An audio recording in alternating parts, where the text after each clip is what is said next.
pořádek jak požralej, jak Brko vstává. Dělej, vstávej.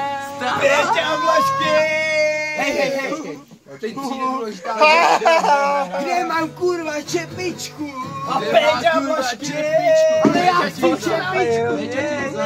Nebo jí dám Péťovi na pičku. A on už jí má na hlavě. Tak, už nebudeš nic spít, teď ti to jasný. A Péťa.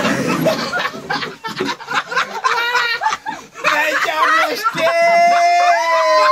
Je hrozně ožralej. Petře, dělej, pojď stát. Péťa Vlašky na Tak já nevím, jak mi řekli to, co točí se mu všechny zatáčky. Míšo, vole, já už nemůžu. já to vidím, že Padá do země.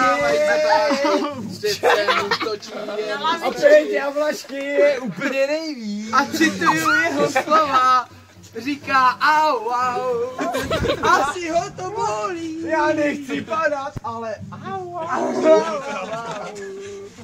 Padám. Hej, Míšo. viděl jsi už svoji mamku na hatou? Co říkáš na jejich prsa? Polechtej ho na Malý jo. Já jsem v prdeli. Hej, a když byla nahata, koukal jsi na Pipinu? Hej, počkej, pamatuješ si, když byl třeba malej, koukala se vedle tebe na hata. Dělej, pojď. Hlavně to Ale já tě zvednu, vole. Bědám, vole, jak spadneš do píče. Mary, počkej, nezvedej ho, když se na něj podí, nech ho leže. Přesně. Ať je bezvědomý. Žiju na něj. Ty mu hlavičku, jak je Ferry.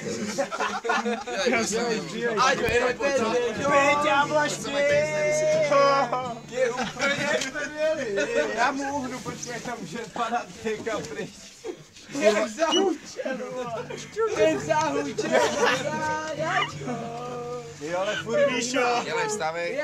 A už se kurva udržíš na těch nohou. Péťa Vlašky. Já nevím, aspoň tady bokem ani nic nevysypeme. No já jsem moc rád, že tě jde, že? Drž se trošku.